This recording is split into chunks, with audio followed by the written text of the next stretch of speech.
Good morning, students. Today I'll start again with your honeydew book and the next chapter of your book, the tsunami, and I'll explain you the part 1 of this chapter in this video. So let's start with the explanation, children. So on the very first page of this chapter, you can see a kind of a riddle is given about the Andaman and Nicobar Island. तो अंडमान और Nicobar island के इस map में आप क्या समझ रहे हैं ये मैप देखकर, ये उसके बेसिस पर क्वेश्चंस हैं. Now read the sentences below, rewrite the incorrect one after correcting the mistakes.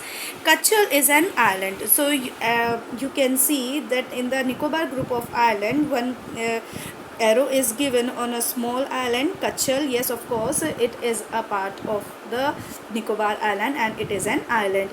It is a part of Andaman group of islands. No, as we said just, it is a part of Nicobar island. Non-Karvi is an island in the Nicobar group. Yes, of course, it is an island in the Nicobar group. Kachal and Non-Kovri are more than 100 miles apart. Say the hint is given, a scale is given, so according to this scale, no, these are not the 100 miles apart. The Andaman and Nicobar islands are to the west of India. Yes, of course, these group of islands are to the west of India. The Nicobar islands are to the north of the Andaman islands. No, Nicobar island are to the south of the Andaman islands.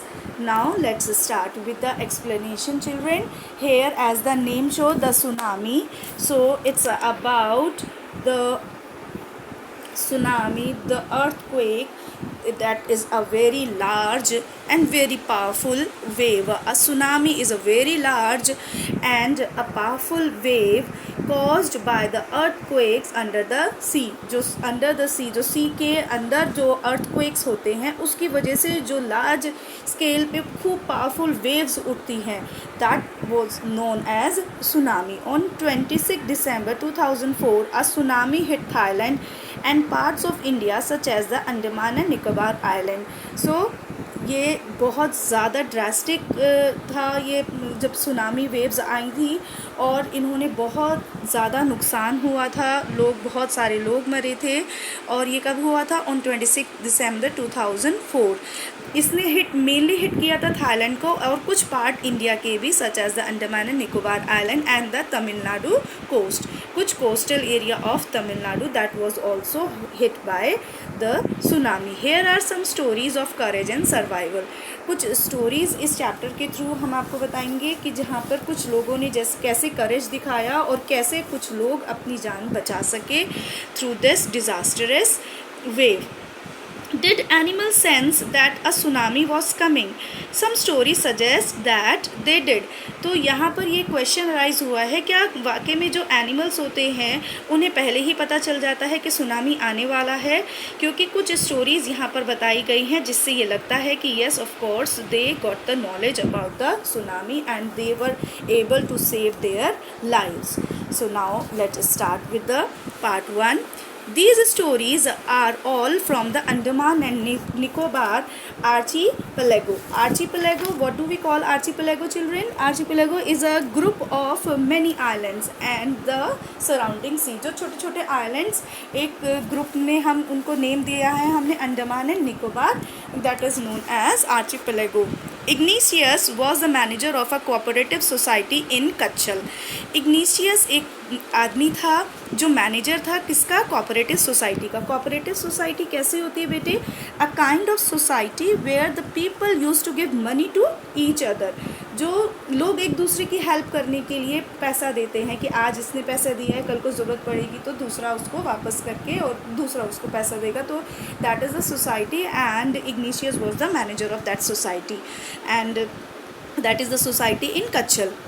His wife woke him up at 6 a.m. because she felt an earthquake. सुबह 6 बजे के करीब उसकी wife ने उसको उठाया क्योंकि उसको लगा कि कुछ earthquake आया है. Ignatius carefully took his television set off its table and put it down on the ground so that it would not fall and break. जैसे ही इग्निशियस को पता चला कि भाई अर्थक्वेक आया है, उसने तुरंत से अपना टेलीविज़न सेट जो है नीचे रख दिया कि अगर अर्थक्वेक की वजह से जो शेकिंग होती है उसका टीवी नीचे गिरकर टूट ना जाए. Then the family rushed out of the house. तुरंत उसके बाद पूरी फैमिली घर से बाहर निकली. When the tremors stop they saw the sea rising. जब वो ट्रेमोर्स जो झटके आते हैं अर्थक्वेक के, जब अर्थक्वेक आता है तो जब वो ख़त्म हुए तब उन्होंने देखा तुरंत सामने से कि जो समुद्र का पानी है वो ऊपर उठ रहा है. In the chaos and confusion 2 of his children caught hold of the hands of their mother's father and mother's brother. तो जो बहुत कन्फ्यूजन था, हबड़ दबड़ हो रहा था बहुत ज़्यादा, सब लोग अफरा तफरी मच रही थी. उस समय उनके दोनों बच्चों ने उनके मदर्स फादर मतलब अपने नाना और मदर्स ब्रदर मतलब अपने मामा, एक बच्चे ने अपने नाना का हाथ पकड़ा और दूसरे ने अपने मामा का हाथ पकड़ा और फिर वो दूसरी डायरेक्शन में भागने लगे. He never saw them again. His wife was also swept away. Only the 3 other children who came with him were saved. तो उसने उसके बाद ना ही तो अपने बच्चों को देखा, ना ही अपने फैमिली मेम्बर्स को, ना वाइफ को, सब के सब पानी में बह गए. कौन बचे थे? Only the 3 children who came with him were saved. जो 3 बच्चे उसके साथ गए थे सिर्फ वो ही बच पाए. Now another man is here is Sanjeev. Sanjeev was a policeman serving in a Kachal island of the Nicobar group of islands. He was a policeman. Here is the story now about Sanjeev. तो he somehow managed to save himself. किसी तरह से वो अपने आप को बचाने में कामयाब हुआ. His wife and his baby daughter from the waves. अपने आप, अपनी वाइफ को और अपनी छोटी बच्ची को भी वो बचाने में कामयाब हुआ. But then he heard cries for help from the wife of John. पर जैसे ही उसने अपनी फैमिली को बचाया तो उसने कुछ किसी के चीखने की आवाज़ सुनी. वो थी जॉन की वाइफ की, द गेस्ट हाउस कुक. जो उस गेस्ट हाउस का कुक था उसकी वाइफ चीख रही थी. Sanjeev jumped into the water to rescue her but they were both swept away. तो जब वो चिल्ला रही थी तो संजीव तुरंत उसको बचाने के लिए पानी में कूद पड़ा, लेकिन वेव्स इतनी ज़्यादा हाई थी, इतनी ज़्यादा तेज़ थी कि वो ना तो अपनी जान बचा पाया और ना ही अपने कुक की वाइफ की जान बचा पाया. 13-year-old Meghna was swept away along with her parents and 77 other people. अब यहाँ पर स्टोरी आती है मेघना की, जो 13 ईयर ओल्ड थी, जो 13 साल की थी. वो भी पानी में बह गई थी. किसके साथ? अपने पेरेंट्स के साथ. और 77 कुछ अलग दूसरे लोग थे जो उनके साथ वो बह गई थी. She spend 2 days floating in the sea. 2 दिन तक वो सिर्फ सी में ही फ्लोट करती रही. Holding on a wooden door. एक वुडन डोर था, उसके ऊपर वो फ्लोट करती रही 2 दिन तक.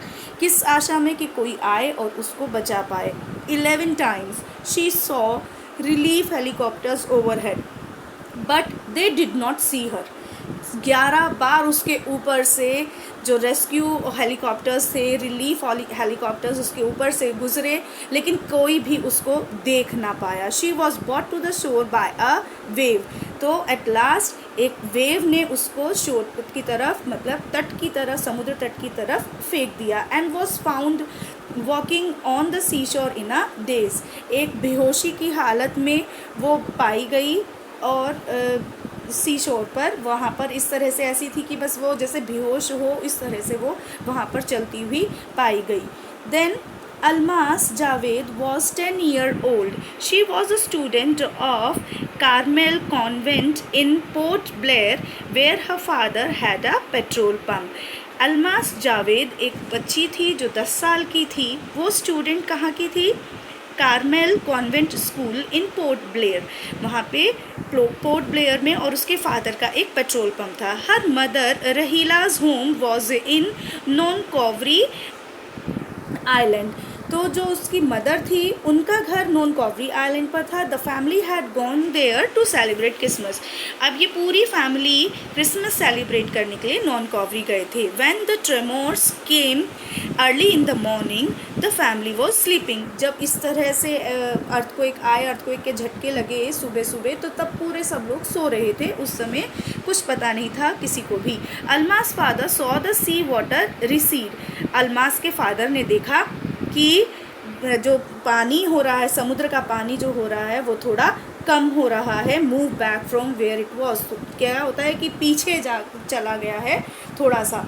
तो he understood that the water would come rushing back with great force. तो उसको समझ आ गया था कि अब जो वाटर है दोबारा से बहुत तेज़ी से वापस आने वाला है. He woke everyone up and try to rush them to the safer place. उसने बहुत कोशिश की, अल्मास के फादर ने सबको उठाने की और तुरंत उनको दूसरी जहाँ पे सेफ़र जगह थी वहाँ पे उन्हें ले जाने की कोशिश करी. As they ran her grandfather was hit on the head by something and he fell down. जैसे ही वो अफरा तफरी में भाग रहे थे तो उसके ग्रैंड फादर का कहीं सिर लगा एकदम ज़ोरों से और वो नीचे गिर गए. Her father rushed to help him. Then came the first giant wave that swept both of them away. जैसे ही उसके फादर उनको हेल्प करने के लिए भागे उनके पीछे अपने अल्मास के ग्रैंडफादर के पास, तुरंत से एक बहुत बड़ी वेव आई और दोनों को अपने साथ बहाकर ले गई. Alma's mother and aunts stood clinging to the leaves of the coconut tree, calling out to her. Almas की जो मदर थी और उसकी जो आंट थी, सब के सब खड़े हो गए कोकोनट ट्री की उसकी वो लीव्स को पकड़कर और उसको आवाज़ लगाने लगे. A wave uprooted the tree and they two were washed away. अब उन्होंने तो कोकोनट ट्री की हेल्प ली थी अपने आप को बचाने के लिए, लेकिन वेव इतनी ज़्यादा हार्श थी, इतनी ज़्यादा तेज़ थी कि उन्होंने पूरा का पूरा पेड़ ही उखाड़ दिया और वो जो उसकी अल्मास की मदर, उसकी आंट्स, वो भी पानी के साथ बह गई. Almas saw a log of wood floating. She climbed on to it. Then she fainted. Almas ने एकदम से एक लकड़ी का लट्ठा देखा. लॉग ऑफ वुड जैसे एक लकड़ी का लट्ठा होता है बेटे, उसके ऊपर वो तुरंत उसके ऊपर क्लाइंब करी और उसके बाद वो उसको पता नहीं क्या हुआ and she fainted. When she woke up, she was in the hospital in कैमोटा. जब उसकी आँख खुली तो वो एक हॉस्पिटल में थी, कैमोटा में. From there she was brought to Port Blair where she use to reside with her family. तो जब उसको होश आया तो उसने देखा कि मैं एक हॉस्पिटल में हूँ और उसके बाद वो उसको वापस पोर्ट ब्लेयर भेज दिया गया. The little girl does not want to talk about the incident with anyone. वो किसी से भी उस इंसिडेंट के बारे में बात करना नहीं चाहती थी, because she had lost everything in that incident, in that tremendously bad incident of her life. Her father, mother, aunt, everybody, she lost everyone. She is still traumatized. मतलब वो एक ट्रॉमा में थी. ट्रॉमा मीन्स ग्रेटली शॉक, बहुत ज़्यादा distress थी वो अब उस इंसिडेंट की वजह से, और वो उसके बारे में बात ही नहीं करना चाहती थी. Anyone can understand when this happen to anybody and suddenly her life was changed. So with this children we have finished with the first part of this chapter. I hope you all must have understood. Take care of yourself children. Stay home, stay safe. Thank you.